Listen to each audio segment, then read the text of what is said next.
پاکستان اور دنیا بھر میں لاکھوں دیکھنے اور سننے والوں کو ارشد شریف کا اسلام۔ ناظرین، آج خبریں تو بہت ساری ہیں ہمارے پاس، لیکن ابھی سب سے پہلے جو بڑی بریکنگ خبر ہے اسی سے پروگرام کا آغاز کر لیتے ہیں۔ اب سے کچھ دیر پہلے F I A crime circle Lahore نے ایک ایف آئی آر رجسٹر کی ہے، اور جس میں مین ملزم جو ہے ملک عابد بتایا جا رہا ہے، اس کا نام، جو کہ سٹا مافیا کو ہیڈ کرتا ہے، لیڈ کرتا ہے۔ اس کے خلاف F I A crime circle نے یہ F I R number 19/2021 register کی ہے، اور اس میں جو کرائم سرکل لاہور میں یہ ایف آئی آر رجسٹر کی گئی ہے، اس میں شوگر مافیا کا بتایا گیا ہے کہ کس طرح انہوں نے چینی کی قیمتیں بڑھائیں، اور اس میں ملک عابد علی کے ساتھ مل کے مختلف شوگر ملز جو ہیں اس میں انوالوڈ ہیں اس کیس میں، اور تقریباً 110 ارب روپیہ انہوں نے منافع کمایا ہے۔ اور رمضان میں اس ایف آئی آر میں مینشنڈ ہے کہ رمضان المبارک کا جو مہینہ آنا تھا اس میں 110 روپے سے بھی زیادہ چینی کی قیمت بڑھانی تھی۔ جو ابھی تک کی ایف آئی اے نے جس تفتیش کی بیسس پہ یہ ایف آئی آر کاٹی ہے، اس میں یہ چیز لکھی گئی کہ 70 سے 90 روپے جو بڑھایا تھا، قیمتیں بڑھائی گئی ہیں۔ اس میں کافی سارے اکاؤنٹس ملوث ہیں، شوگر ملز ملوث ہیں، جس میں کہ پاکستان تحریک انصاف کے لوگوں کی بھی ہیں، نون لیگ کے لوگوں کی بھی ہیں، اور ڈیفرنٹ بڑے بڑے اور بھی اس میں گروپس آتے ہیں۔ بلکہ میں پڑھی کے بتا دیتا ہوں آپ کو کہ جو ملک عابد ہے وہ ورک کرتا ہے جے ڈی ڈبلیو شوگر، جو کہ جہانگیر ترین صاحب کے ساتھ لنک ہے، Ashraf Sheikhoo and other sugar mills. اب یہ اشرف اور شیخو کون سی ہیں یہ معلوم کرنا پڑے گا۔ اس کے اور بھی فرنٹ مین ہیں جن کے ساتھ یہ مل کے کام وغیرہ کرتا ہے۔ دیگر شوگر ملوں پہ ہیں جو ٹریڈنگ آف سٹاکس اس میں منشن کیا گیا ہے، شوگر انڈسٹری کے تمام لوگ، جس میں المویز بھی شامل ہے، Thal industries, J D W group شامل ہے، حمزہ شوگر گروپ شامل ہے، Ashraf Sheikhoo sugar mills and other sugar mills. پھر اس میں بینک اکاؤنٹس کافی سارے نکالے گئے ہیں، جس میں سے کہ illicit پیمنٹس ہیں، غیر قانونی ادائیگیاں ہیں، کمیونیکیشن لاگز ہیں، واٹس ایپ میسیجز ہیں جو کہ نکالے گئے ہیں، اور اس تفتیش کا باقاعدہ طور پہ حصہ بنایا گیا ہے۔ اس میں ایک اور چیز بھی لکھی گئی ہے، پیراگراف 7 میں gourmet bakers and sweets Lahore, اس کا ذکر کیا گیا ہے، اور کہا گیا ہے کہ جو سٹا مافیا ہے وہ کافی بڑے اماؤنٹ میں ٹیکس فراڈز میں اس میں ملوث ہے، اور یہ گورمے کے ایک دفتر سے regularly Malik Abid Ali, broker cum satta player and other cash riders regularly collect cash from the office of gourmet bakers and seed private limited and make direct online cash payments into accounts of J D W and various other sugar mills as provided by Malik Abid Ali against their own names. اور کافی سخت F I R ہے، police station میں اس پہ کارروائی باقاعدہ طور پہ شروع ہو چکی ہے، اور اطلاعات یہ بھی ہیں کہ جو واٹس ایپ میسیجز اس میں سامنے ہیں وہ بڑے انٹرسٹنگ اور فنی قسم کے میسیجز ہیں۔ گروپس میں جب آپ دیکھتے ہیں تو باقاعدہ طور پہ جو وزیر اعظم عمران خان صاحب نے ایک انیشیٹو لیا تھا کہ جناب شوگر انکوائری کمیشن رپورٹ بنی تھی، اس کے بعد تحقیقات چل رہی تھی، اور امید یہ تھی کہ چینی کی قیمتیں کم ہوں گی، لیکن اس واٹس ایپ گروپ جو کہ ایف آئی اے کے پاس ہے، چینی اب 10,000 چس آ گئی، اور باقاعدہ طور پہ اس پہ آگے جو فیوچر میں قیمتیں رمضان میں اس ایف آئی آر میں مینشنڈ ہے کہ بڑھنی تھی، اس حوالے سے بھی کافی سارا مواد ایف آئی اے کے پاس آیا ہے، گروپس آئے ہیں، اکاؤنٹ نمبر کافی سارے ملے جس میں یہ کارروائی ہو رہی تھی۔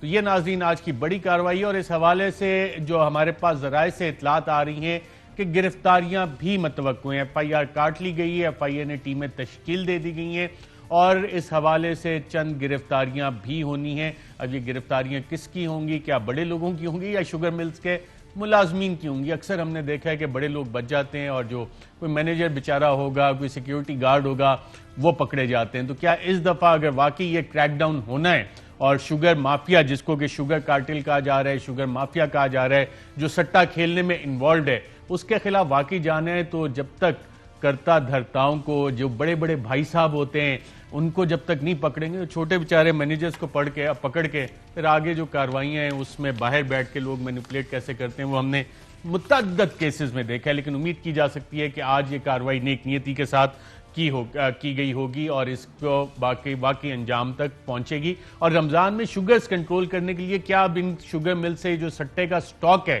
جو سٹے میں انوالو تھا، یہ سٹاک بھی حکومت پاکستان کانفسکیٹ کر سکتی ہے اور کانفسکیٹ کر کے باقاعدہ طور پہ لوگوں کو سستی چینی مہیا کرے. یہ ایک بڑا سوال ہے جو کہ شاید آج وزیر اعظم، ان کی کابینہ کے وزراء اور پالیسی میکرز کو سوچنا چاہیے کہ یہ کیسے کیا جا سکتا ہے، کیونکہ اگر یہ سارے کاروبار میں اللیگل کاروبار میں ملوث ہیں، جیسا کہ FIR میں چیزیں سامنے آ رہی ہیں، تو پھر حکومت کو اس پہ کارروائی کر کے سٹاک اپنے قبضے میں لینا چاہیے تاکہ عوام کو رمضان کے مہینے میں سستی چینی مہیا کی جا سکے. ناظرین، آج ایک اور بڑا فیصلہ آیا اسلام آباد ہائی کورٹ کی طرف سے.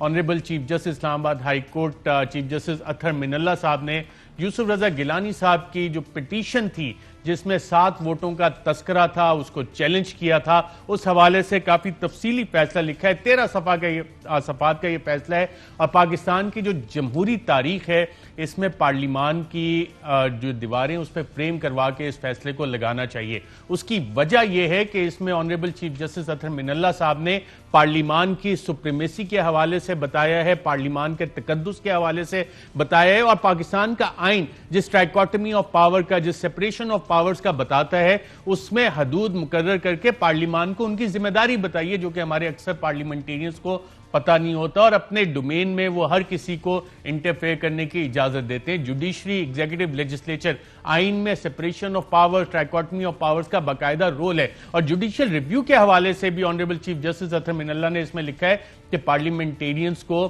آئین کی جو مختلف آرٹیکلز ہیں، جس میں خاص طور پہ آرٹیکل 66، 67، 68 اور 69 کا حوالہ دیا گیا ہے، اس کو دیکھنا چاہیے اور جوڈیشل ریویو کے تحت بھی عدالتوں کو اس میں انٹرفیئرنس کرنے کی اجازت نہیں دینی چاہیے. اور جو سب سے انٹرسٹنگ چیز ہے وہ یہ ہے کہ ایک اور ریمیڈی تو اویلیبل ہے یوسف رضا گیلانی جو کمپلیننٹ ہیں ان کے پاس، اور وہ آئینی بھی ہے، جمہوری بھی ہے. اور اس حوالے سے آرٹیکل 53 آئین کا حوالہ انہوں نے دیا ہے کہ جس طرح پٹیشنر جو کہ یوسف رضا گیلانی صاحب ہیں، انہوں نے کلیم کیا ہے کہ جی PDM کے 51 سینیٹرز ان کے پاس ہیں، ان کے حمایتی تھے.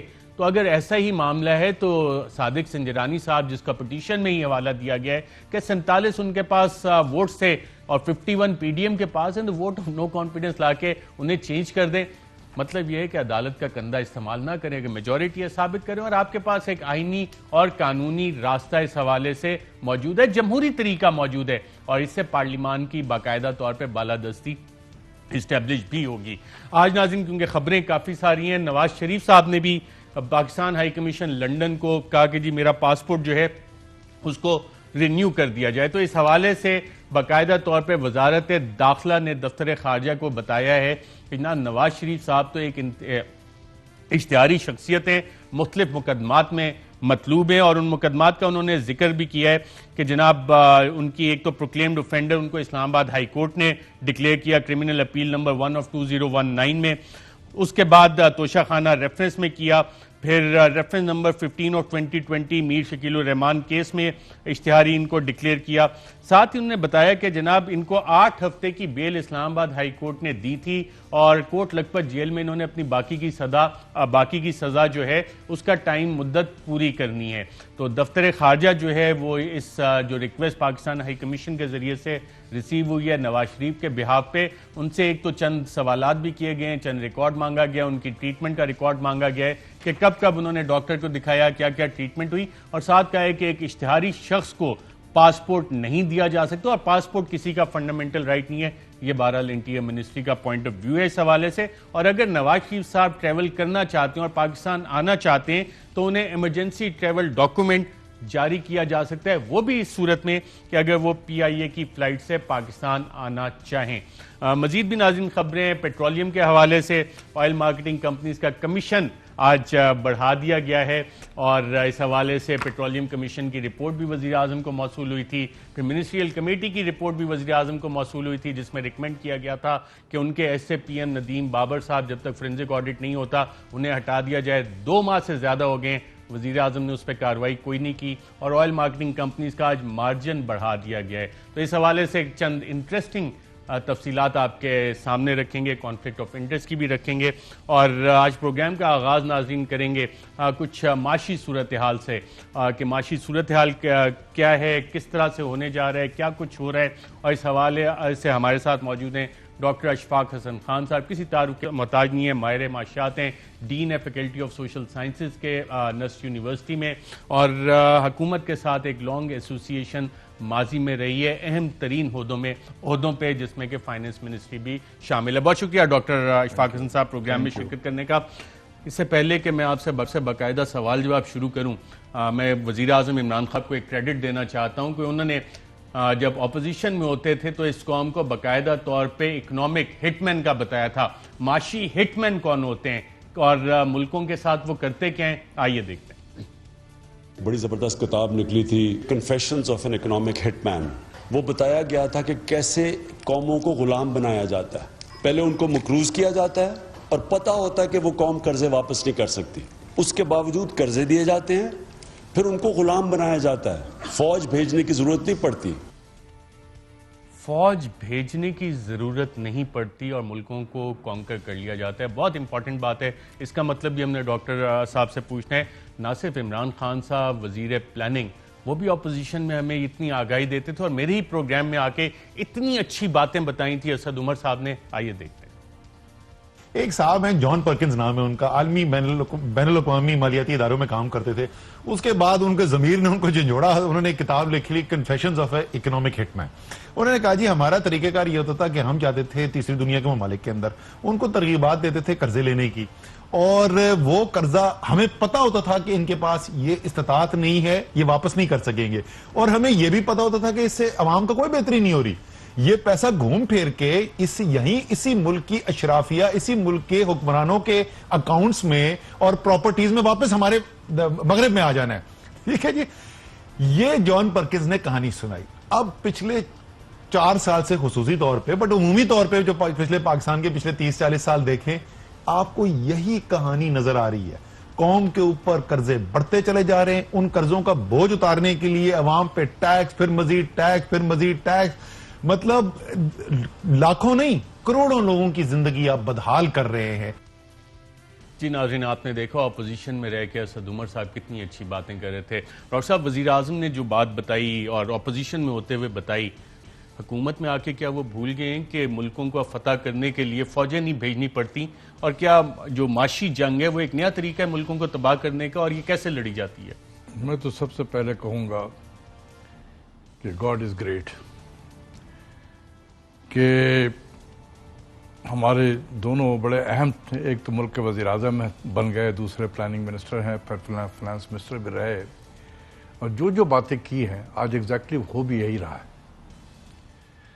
اور اس کا ایک ثبوت آپ کے سامنے اسٹیٹ بینک کا جو ایکٹ ہے، کیا ہے یہ بیسیکلی؟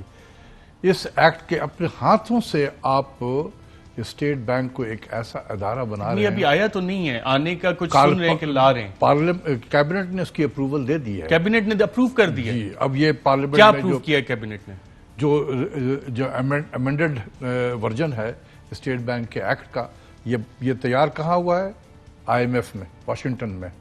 کہاں پر آیا؟ اسٹیٹ بینک کو کیا کہا گیا کہ اس کو آپ نے اپروو کرانا ہے، یہ کنڈیشن ہے آئی ایم ایف کا۔ اور یہ آئی ایم ایف کے کنڈیشن میں ہمیشہ رہا ہے، جب بھی ہم آئی ایم ایف کے پروگرام میں گئے ہیں، یہ ہمارے زمانے میں بھی آیا تھا، لیکن جب میں ان سے بات چیت کرتا تھا تو یہ مجھے کنونس نہیں کر سکتے تھے، اس لیے یہ رہ گیا۔ اور بعد میں بھی ہمارے اس سے ہوگا کیا اگر یہ قانون لے آتے ہیں اور اسٹیٹ بینک کو کہتے ہیں جی اٹانومی ہم نے دینی ہے، آزاد کرنا ہے، تو اس سے کیا ہوگا؟ اس سے یہ ہوگا کہ ہم اس اٹانومی کے ذریعے سے ہم پاکستان کے اسٹیٹ بینک کو ایک ایسا ادارہ بنا دیں گے جو پاکستان کے آئین اور قانون سے آزاد ہو جائے گا، یعنی کہ اسٹیٹ ود ان اسٹیٹ بن جائے گا ایک ادارہ۔ گورنر اسٹیٹ بینک جو ہوگا وہ فائنینشیل وائسرائے ہوگا، جیسے اس زمانے میں برطانیہ کے زمانے میں ایک وائسرائے ہوتا تھا، لارڈ، تو یہ ہمارے لارڈ رضا باکر ہو جائیں گے رضا باکر صاحب آئی ایم ایف میں پہلے جاب کر رہے تھے، کیونکہ آج ایک زبیر صاحب، مجھے یقین نہیں آیا ان کی بات کا، اپوزیشن میں ہو سکتا ہے ویسی بات چیت انہوں نے الزام لیا کہ جی وہ تو چھٹی پہ آئے ہوئے ہیں، یہاں سے واپس جائیں گے تو دوبارہ آئی ایم ایف میں چلے جائیں گے رضا باکر صاحب۔ ایسا ہی ہوتا ہے چھٹی پہ پاکستان اسٹیٹ بینک کا گورنر رکھتا ہے؟ ہوتا ایسا ہی ہے کہ یہ سرونگ تھے، یہ آئی ایم ایف کے ریپرزینٹیٹیو تھے ایجپٹ میں قاہرہ میں یہ IMF کا پروگرام امپلیمنٹ کر رہے تھے، وہ وہاں کے ریزیڈنٹ ریپرزینٹیٹیو تھے IMF کے. ہم نے کہا کہ آ جائیں آپ، ہمارے ہاں بھی یہی کام جو آپ یہاں کر رہے ہیں ایجپٹ میں، پاکستان میں بھی آ کے کریے، اور یہی IMF کا پروگرام اکانومی تباہ کر دی ہے. تو کوئی بات نہیں، ہماری بھی ہو جائے تباہ، اس میں کیا حرج ہے؟ جس نے بھگتنا ہے وہ اس ملک میں رہیں گے، اور جو تباہ کرنے والے ہیں بریف کیس لیں گے اور چلے جائیں گے جہاں سے آئے ہیں. یہ تو ہم ایسی ہے. اور یہ باتیں بہت بتاتا رہا ہوں میں پرائم منسٹر کو کہ سر، پرائم منسٹر عمران خان صاحب جی بہت بتاتا رہا ہوں کہ سر نہ جائیں، تھوڑی سی محنت ہوگی، مشکل ہوگی، لیکن ہم اس قوم کو، آپ اتنے پاپولر لیڈر ہیں، آپ کھڑے ہو کر اگر آپ کہیں عوام سے اپیل کریں گے تو بہت عوام آپ کے ساتھ کھڑی ہوگی اور ہم اس مشکل سے نکل جائیں گے. لیکن جو ہے کہ ایک منشا تھا کہ لے کر جانا ہے IMF میں، آدمی کی پلیسمنٹ بھی کی گئی اور ہم پہنچ گئے. آدمی کی پلیسمنٹ کیا کی اسٹریٹجی کی جگہوں پہ ہوتی ہے بہت سارے. تحریک انصاف کی حکومت میں اسٹریٹجک پلیسمنٹس کی گئی کہ IMF کے پروگرام میں جانا ہے. بالکل جانا ہے. اور ہر بار جب گورنمنٹ چینج ہوتی ہے IMF کا مشن آنا شروع ہوتا ہے، IMF میں چلو. 2008 میں اس وقت منسٹری میں تھا، میں نے وزیر اعظم تو 22 سال سٹرگل کر کے آئے ہیں اور ملک کی جو معاشی سٹرنگسی سے آزاد کروانا تھا انہوں نے. میں نے اپنے آرٹیکل میں بھی یہی لکھا تھا کہ 22 سال سٹرگل کرنے کے بعد ملک کے 22ویں وزیر اعظم بنے اور IMF کا 22واں پروگرام بھی انہی کے کھاتے میں آیا. تو یہ 22 بہت امپورٹنٹ ہے ان کے پورے اپنے کیریئر میں. بہرحال کہنے کا مطلب یہ ہے کہ یہ جو کچھ بھی ہو رہا ہے اسٹیٹ بینک کے حوالے سے، یہ بہت ظلم ہو رہا ہے اس ملک کے ساتھ میں. ہم دانستہ کر رہے ہیں یا انجانے میں کر رہے ہیں یہ میں کہہ نہیں سکتا ہوں، یہ تو اللہ بتائے گا کہ کیا ہے. لیکن اچھا، اس میں ایک اور امپورٹنٹ ہے ہاٹ منی اور انٹرسٹ ریٹ. آپ بھی اس وقت سوال ہوئے تھے، اور آج ناظرین ہاٹ منی کی تحقیقات کے حوالے سے زبیر صاحب نے کہا کہ اگر یہ قانون کا نفاذ ہو گیا تو کیا ہوگا. آئیے دیکھتے ہیں.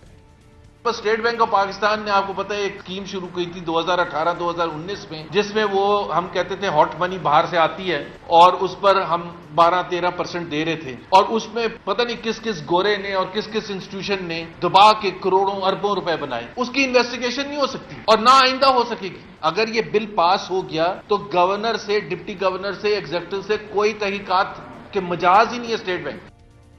یہ ایسا ہی ہے پھر ہاٹ منی جس میں بلینز آئے گئے اور لوگوں نے منافع کمایا، اور اپوزیشن کہتی ہے اس کی تحقیقات ہوں گی، تو پھر رضا باقر کے خلاف آئندہ تحقیقات نہیں ہو سکیں گی. اس امینڈمنٹ کے بعد آپ سوچیں کہ ملک کا جو نائب ہے یا FIA ہے، ان دونوں کا نام لے کر کہا گیا ہے کہ یہ نہیں یہ تحقیقات یہ کیسے یہ کہ ملک کے وزیر اعظم سے بڑے ہو گئے؟ ایگزیکٹلی کیسے؟ یہی تو میں کہہ رہا ہوں کہ یہ نیب اور FIA کسی بھی معاملات میں اگر کوئی مالی ہو جو بھی ہے، جس طریقے سے یہ ملک کے وزیر اعظم کو تو انویسٹیگیٹ کر سکتا ہے، لیکن governor state bank, deputy governor state bank اور ان کے جو سینئر ایگزیکٹو ہیں ان پہ ہاتھ بھی نہیں، ان کو بلا بھی نہیں سکتا، ان سے پوچھ بھی نہیں سکتا. تو اس کی ضرورت کیوں پڑی؟ ایک اور کیس تھا، وہ KSB بینک جو 1000 روپے میں بیچ دیا تھا، وہ بھی تحقیقات، وہ بھی پھر بند ہو جائیں گی، نہیں پوچھ سکیں گے. مطلب کوئی آپ پاکستان کا کوئی بھی ادارہ اسٹیٹ بینک سے کوئی سوال جواب کر ہی نہیں سکتا ہے. کتنی 5+5 10 سال IMF کا پروگرام. اسی لیے میں کہتا ہوں کہ اگر IMF کے پروگرام میں گئے اور ایک ایسی بھی کنڈیشن آ جائے اس میں کہ پاکستان کا الحاق بھارت کے ساتھ کر دیا جائے تو ہم کر دیں گے. میں وزیر اعظم سے پوچھتا ہوں کہ کیا آپ کر دیں گے بھارت کے ساتھ پاکستان کا الحاق؟ کیونکہ IMF کے پروگرام میں لکھا ہوا ہے ہمارا قسط نہیں آئے گا $500 ملین کا. کیا ہم کریں گے یا کوئی پاکستانی کرنے دے گا یہ کام؟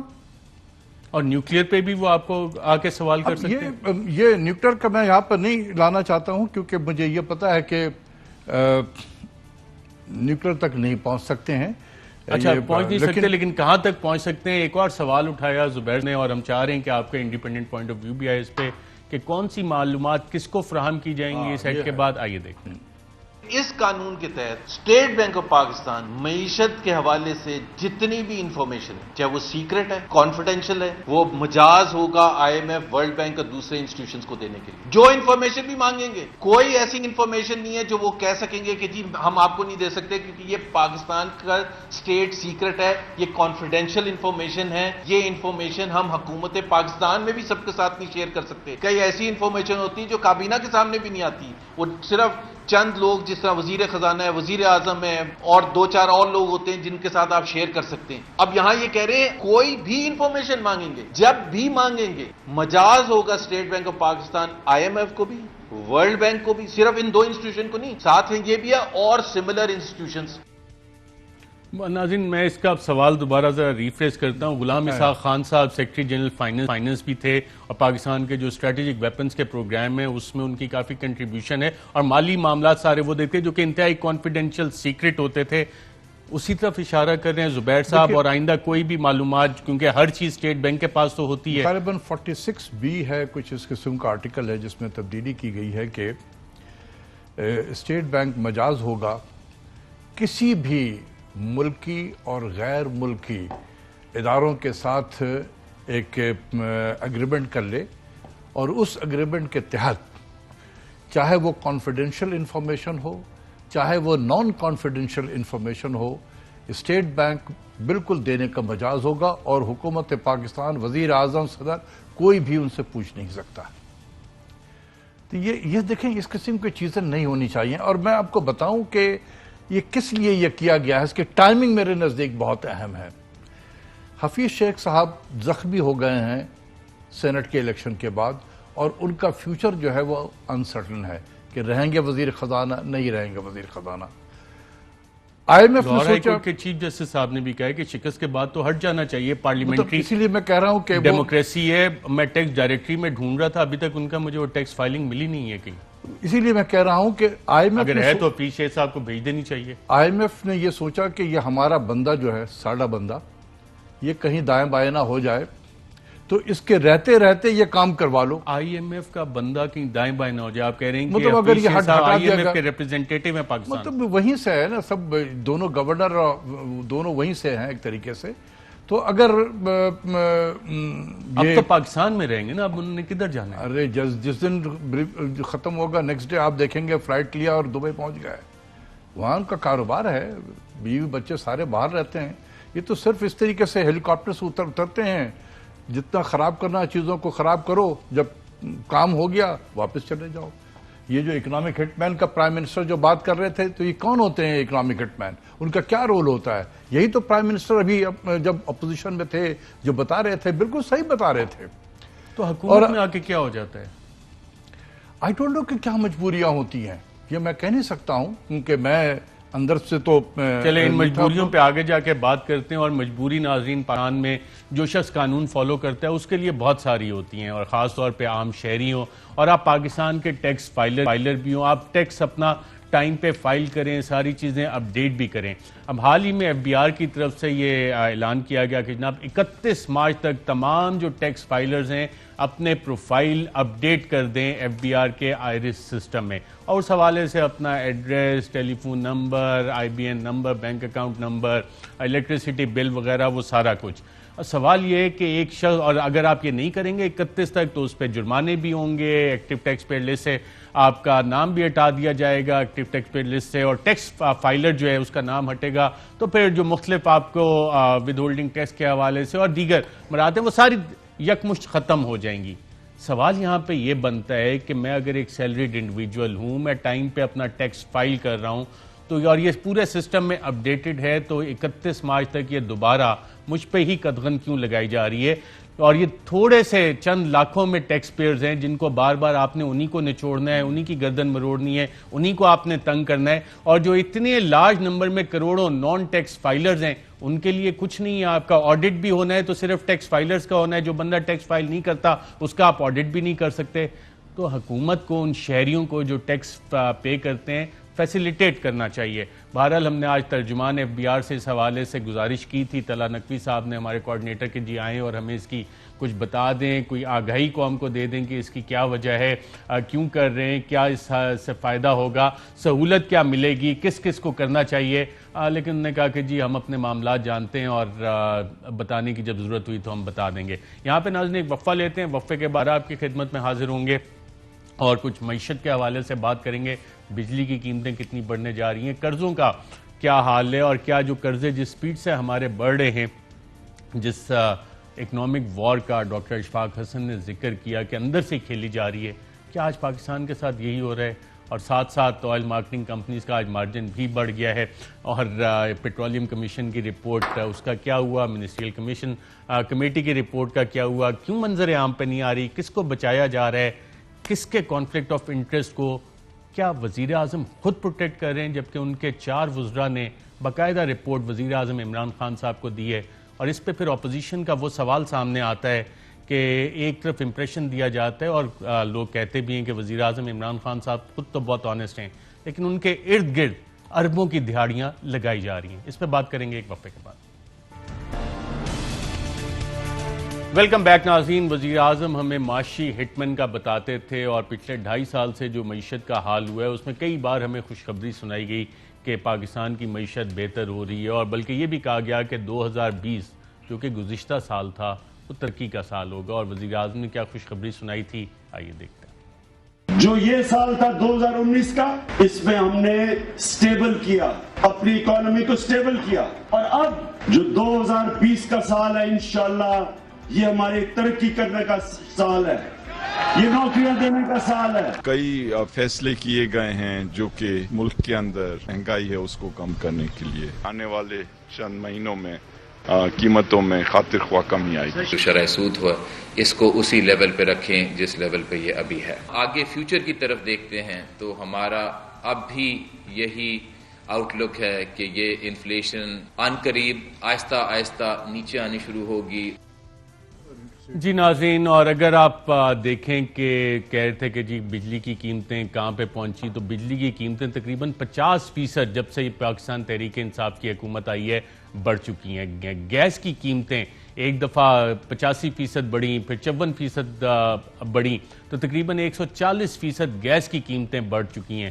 تو ہمارے ایڈوائزر آن فائننس بتا رہے تھے کہ جناب قیمتیں کم ہوں گی. پرائم منسٹر صاحب کہتے تھے ترقی کا سال ہے, قرضے ہمارے کنٹرول میں ہیں, اور کیا حالات ہے قرضوں کی. 2025 میں ہمارے پاس کوئی پیسے ہوں گے ڈیفنس کے؟ یہ دیکھیں, اگر میں مجموعی دیکھوں کہ 2018 میں جولائی اگست میں جب یہ حکومت آئی تو واقعی معیشت بہت خراب تھی, اس میں کوئی شک نہیں ہے, 2 اوپینین نہیں ہونی چاہیے, اس میں بہت خراب تھی. لوگوں کی ایکسپیکٹیشن تھی, اور خود پرائم منسٹر نے بھی اپنی ایکسپیکٹیشن کافی بڑھا دیا تھا لوگوں کو کہ حالات ٹھیک ہوں گے.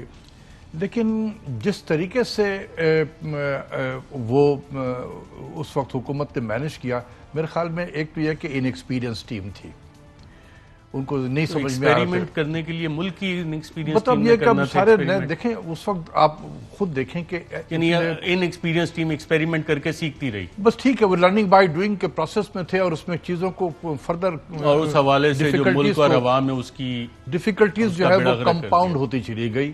اور اس کے بعد پھر ہم IMF میں جانا شروع ہو گئے, بات چیت شروع ہو گئی, اور اس کے جو پرائر ایکشنز تھے جس میں بجلی کی قیمت بڑھانا, گیس کی قیمت بڑھانا, ایکسچینج ریٹ کو آسمان پہ پہنچانا اور انٹرسٹ ریٹ کو آسمان پہ پہنچانا, وہ ان کے پرائر ایکشنز تھے جو انہوں نے بتا دیا تھا کہ یہ یہاں تک پہنچنا ہے آپ نے جون تک, تو پھر ہم جولائی سے یہ IMF کا پروگرام شروع کر دیں گے. بنگلہ دیش نے پچھلے 50 سال میں کتنے IMF پروگرام لیے اور انڈیا نے کتنے لیے, اور ان کی جو ترقی کی ہم GDP گروتھ IMF کی میں پروجیکشن دیکھ رہا تھا, میں پریشان ہو گیا کہ ہم کہاں پہ کھڑے ہیں اور وہ کہاں کھڑے ہیں. وہ IMF فارمولے پہ عمل کر رہے ہیں. دنیا میں کوئی ملک IMF میں رہتے ہوئے ترقی نہیں کر سکتا ہے, کیونکہ جس طریقے سے اس کے پروگرام کو ڈیزائن کیا جاتا ہے وہ ترقی نہیں تنزلی کی طرف جاتا ہے. بنگلہ دیش اس لیے گیا کہ شروع میں ان کے کچھ مشکلات تھے جس کے لیے وہ گئے, لیکن پھر وہ نکل آئے, اور آج ماشاءاللہ اس ریجن میں بہترین اکانومی کے تصور کی جا رہی ہیں. کوئی اسے رائزنگ سن کہہ رہا ہے, کوئی کچھ کہہ رہا ہے. ہندوستان ایک مرتبہ گیا 1990 میں 91 میں بڑا serious balance of payment crisis ہوا تو وہ آئی ایم ایف میں گئے, کوئی 50 ٹن گولڈ جو ہے انہوں نے اپنا بینک آف انگلینڈ میں جا کے جمع کرایا, اس کے اگینسٹ بورو کیا, تو وہ 3 سال کا پروگرام آئی ایم ایف کے ساتھ کیا. انہوں نے سال کے بعد وہ نکل آئے کیونکہ پھر انہوں نے نان ریزیڈنٹ انڈین بانڈ ایک لانچ کیا, تو جتنے باہر میں ہم لوگ جو بانڈز وغیرہ ایشو کرتے ہیں وہ کتنی مدت کے ہوتے ہیں؟ وہ لانگ ٹرم ہوتے ہیں, اور جب انٹرسٹ ریٹ کم تھے ہم کیا ایشو کر سکتے تھے 20-25 سال کے لیے, اور ہم نے کیے؟ ہم نے خود 30 سال کا بانڈ میں نے فلوٹ کیا ہے. تو اس حکومت نے کیے؟ اس حکومت نے تو ایک بھی نہیں کیا. یہی میں روتا رہا lowest interest rates around the world. دیکھیں یہی میں کہہ رہا ہوں کہ اس وقت جو اپرچونٹی تھا ہمارے پاس میں کہ دنیا میں اس وقت انٹرسٹ ریٹ اتنے لوگ کے سطح پہ نیئر زیرو ہے. اگر ہماری کریڈٹ ریٹنگ جتنی بھی خراب ہو جائے کم سے کم ہم 6-7% پہ 7% پہ ہم 10 سال 20 سال 30 سال کا بھی بانڈ ہم فلوٹ کر سکتے تھے, لیکن ہم نے ایک بھی فنڈ نہیں کیا. اور آج تک 2.5 سال گزرنے کے باوجود بھی ایک بانڈ نہیں فلوٹ کیا ہم نے. ہم صرف کس سے قرضے لیے چلے جا رہے ہیں؟ ورلڈ بینک, اے ڈی بی, ورلڈ بینک, اے ڈی بی. سرکولر ڈیٹ بھی بڑی تیزی سے بڑھ رہے, اور ناظرین یہ دعویٰ کیا گیا تھا, بلکہ دعویٰ یہ کیا گیا تھا عمر ایوب صاحب کی طرف سے کہ جو سرکولر ڈیٹ ہے دسمبر 2020 تک اس کا بہاؤ جو ہے زیرو ہو جائے گا. کیا دعویٰ کیا گیا تھا یہ دیکھتے ہیں. 450 ارب روپے کو فلو, یہ بہاؤ ہے. جس طرح ایک ندی بہتی ہے یہ بہاؤ ہے. اس بہاؤ کو آپ سالانہ یا اس کو منتھلی اس پہ لاتے ہیں تو یہ تقریباً 38 ارب روپے بنتا ہے. اس 30 جون تک 30 جون اس سال کا جو ہے اس کو انشاءاللہ تعالی ہم لوگ اس کو تقریباً 26 ارب روپے مہینے پہ لائیں گے. اگلے 30 جون 2020 تک اس کو 8 ارب پہ لائیں گے, اور رب العزت نے چاہا انشاءاللہ تعالی, رب کی مرضی کے بغیر کوئی کام نہیں ہوتا, رب العزت نے چاہا اور ہماری کوششیں ہوئی نیک نیتی کے ساتھ انشاءاللہ تعالی 31 دسمبر 2020 تک اس کو فلو, اس بہاؤ کو ہم لوگ زیرو کریں گے. اور 31 دسمبر 2020 بھی گزر گیا, اور پرائم منسٹر عمران خان جو کہ چیف ایگزیکٹو ہیں پاکستان کے, اور چیف ایگزیکٹو کے پاس بہت سی پاورز ہوتی ہیں, کسی کو ہائر کرے فائر کرے, اور ہمارے ملک کے چیف ایگزیکٹو کہتے ہیں کہ پاور سیکٹر پہ ان کے ساتھ غلط بیانی کی گئی, مس رپورٹنگ کی گئی. ہم یہ تو سنتے تھے کہ اسحاق ڈار فگر فجنگ کرتا ہے, لیکن کیا پاکستان تحریک انصاف کی حکومت میں بھی فگر فجنگ ہو رہی تھی, اور اس کا اقرار کس نے کیا؟ خود وزیر اعظم نے کن الفاظ میں, آئیے دیکھتے ہیں. کئی فگرز تو, اور خاص طور پہ پاور سیکٹر کی, یعنی 1.5 سال تک ہمیں ایکچوئل فگرز کا ہی نہیں پتا چل رہا تھا. وہی منسٹری سے کبھی کوئی فگر آ جاتی تھی, ہم سمجھتے تھے بڑا اچھا کر رہے ہیں, پھر پتہ چلتا تھا کوئی اور فگر آ گئی ہے اور ہم اتنا اچھا نہیں کر رہے. منسٹری سے 1.5 سال تک پرائم منسٹر آف پاکستان کو کیا مسلیڈ کیا جاتا رہا, اور بطور چیف ایگزیکٹو کیا ان کا کام صرف یہ سٹیٹمنٹ دینا ہے, یا کہ جو لوگ مس رپورٹنگ کرتے رہے, جو متعلقہ وزیر ہے, ایس سے پی ایم اے ایڈوائزر ہے, ان کے خلاف کارروائی بھی کرنی تھی, یا صرف یہ بیان دے کے جی بہت اچھا ہو گیا کہ میں نے بتا دیا کہ مس رپورٹنگ ہو رہی تھی؟ دیکھیں ایک تو یہ ہے کہ منسٹری آف بہت سارے جو ہماری منسٹریز ہیں ان میں کیپیسٹی بہت ایروڈ ہو گئی ہے, بہت ایروڈ ہو گئی ہے. اور یہاں تک کہ ہم, اور یہ ایروڈ ہوئی نہیں ہے, ایروڈ کی گئی ہے.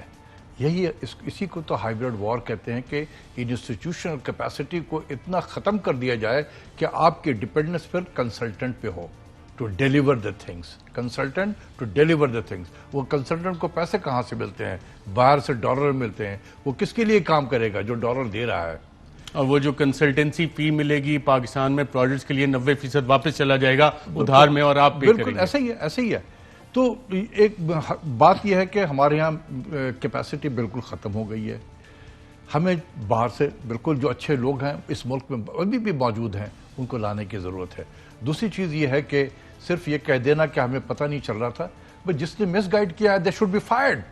تو why the prime minister is not fired? اب یہ تو پرائم منسٹر ہی بتائیں گے. پرائم منسٹر جب میں تو سوچ بھی نہیں سکتا ہوں کہ میں اپنے ملک کے پرائم منسٹر کو مس گائیڈ کر دوں گا. ایک اور وزیر, اور یہ میں آپ کو بتاؤں کہ ایک اور شخصیت ہے جن کو فائر ہو جانا چاہیے تھا, جو پیٹرولیم کمیشن رپورٹ میں بھی جن کا نام آیا, پھر وزیر اعظم نے خود ایک منسٹریل کمیٹی نے, ان کے وزیر نے خود یہ بات کنفرم کی. لیکن کیا وزیر اعظم اپنے ارد گرد بیٹھے ان لوگوں کو, جیسا کہ ہم نے ایف آئی اے کی رپورٹ میں بھی دیکھا کہ ایک باقاعدہ کارٹل کی طرح آپریٹ کرتے ہیں, سٹے بھی لگتے ہیں, بلینز کی چیزیں ہوتی ہیں جو عوام کی جیب سے نکالی جاتی ہیں. اور جو آئل مارکیٹنگ کمپنیز کا آج کمیشن بھی بڑھا دیا گیا, پیٹرولیم کمیشن رپورٹ تھی ہمارے پاس, انکوائری رپورٹ, اس پہ کسی کے خلاف ایکشن نہیں ہوا, منسٹریل کمیٹی کا ایکشن نہیں ہوا. تو پھر وزیر اعظم صاحب سوال تو آپ ہی سے بنتا ہے کہ یہ بتا قافلہ کیوں لٹا. اس پہ بات کرتے ہیں اور آپ کے آگے ناظرین سامنے حقائق رکھتے ہیں ایک وقفے کے بعد. ویلکم بیک ناظرین. وزیر اعظم صاحب کی خدمت میں ایک شعر عرض ہے کہ تو ادھر ادھر کی بات نہ کر, تو ادھر ادھر کی بات نہ کر, یہ بتا کہ قافلہ کیوں لٹا. مجھے راہزنوں سے گلہ نہیں, تیری راہبری کا سوال ہے. اور وزیر اعظم عمران خان صاحب, آپ نے بہت اچھا کیا کہ آپ نے پیٹرولیم کرائسس پہ ایک کمیشن بنایا, اس کی رپورٹ آ گئی, پھر اس کے اوپر ایک آپ نے منسٹریل کمیٹی بنا دی 4 ممبرز کی اپنے کابینہ کی, اس کی رپورٹ بھی آپ کو جمع کروا دی گئی, لوگ بھی آئیڈینٹیفائی ہو گئے. لیکن آج 2 ماہ بعد اس پہ ایکشن نہیں ہوا. جب میں یہ کہہ رہا ہوں کہ وہ رپورٹ آپ کو جمع کروا دی گئی, تو یہ بات ہمیں اسد عمر صاحب نے ہمارے ہی پروگرام میں کنفرم کی. کن الفاظ میں, آئیے دیکھتے ہیں. پیٹرولیم کمیشن کی آپ کی منسٹریل کمیٹی نے جو ریکمنڈیشن دی تھی اس پہ عمل درآمد ہو گیا. اب تو میرے خیال 4 ہفتے سے بھی زیادہ یا 4 ہفتے ہو گئے نے جمع کروا دی ہے وہ رپورٹ. اس کے اوپر پرائم منسٹر نے کچھ اور فردر تحقیقات کرنے کے لیے کہا تھا.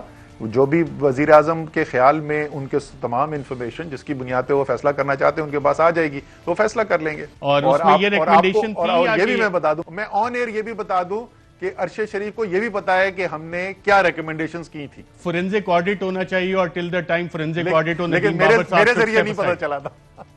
ندیم بابر صاحب should step aside till the time forensic audit is done.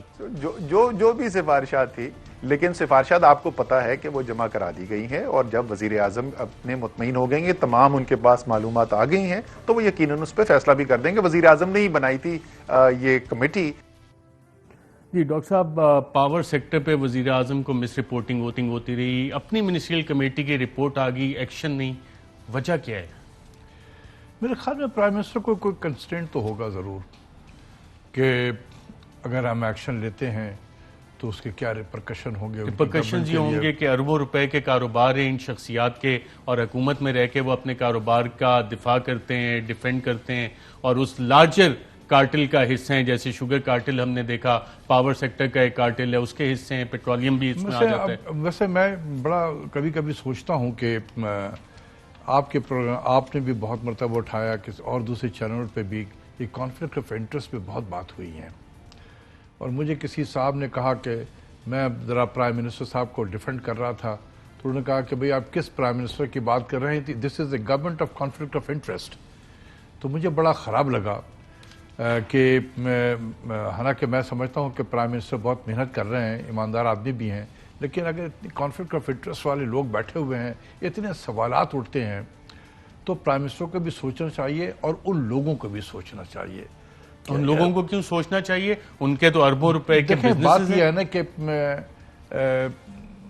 جہاں بھی جائیں گے نا, مارکیٹ پہ جائیں گے, کہیں بھی جائیں گے, لوگ ان کو اسی نگاہ سے دیکھیں گے. اس سے کیا فرق پڑتا ہے؟ کالے شیشے گاڑی میں لگے ہوتے ہیں, 1 ڈالا آگے 1 ڈالا پیچھے, سیکیورٹی ہوتی ہے, جھنڈا لگا ہوتا ہے, کسی کی مجال ہے کوئی کچھ کہہ سکے؟ اگر اتنا ضمیر مردہ ہو جائے تو پھر تو آپ کے خیال میں ضمیر زندہ ہے ان لوگوں کے؟ I don't know. میں تو یہی کہوں گا کہ جب اتنی باتیں کسی پہ ہو, اگر میں ہوتا اور ڈاکومنٹڈ چیزیں میں چھوڑ کے چلا جاتا. اب یقین کرتے میں ریزائن کر دیتا کہ بہت زیادہ ہو گئی ہے, اور میں پرائم منسٹر سے کہتا کہ سر آپ کی حکومت پہ اس کے اثرات پڑ رہے ہیں, تو بہتر یہ کہ میں چلا جاتا ہوں. ان کو چلا جانا چاہیے میرا خیال میں کہ جن پہ کانفلکٹ آف انٹرسٹ کی بات جائیں گے تو وزیر اعظم کو کچھ نہیں کرنا چاہیے. تمام رپورٹس کی موجودگی میں بھی پاور سیکٹر کی رپورٹ آ گئی, پیٹرولیم کمیشن کی آ گئی. اگر وزیر اعظم اب بھی ایکشن نہیں لے رہے تو پھر سوال کس پہ اٹھے گا؟ دیکھیں الٹیمیٹلی تو سوال تو چیف ایگزیکٹو پہ ہی آئے گا. بالکل ہوگا. ڈاکٹر اشفاق حسن خان صاحب بہت شکریہ پروگرام میں کرنے کا. ناظرین آج کے پروگرام میں اتنا ہی, اجازت دیجیے گا, اللہ حافظ.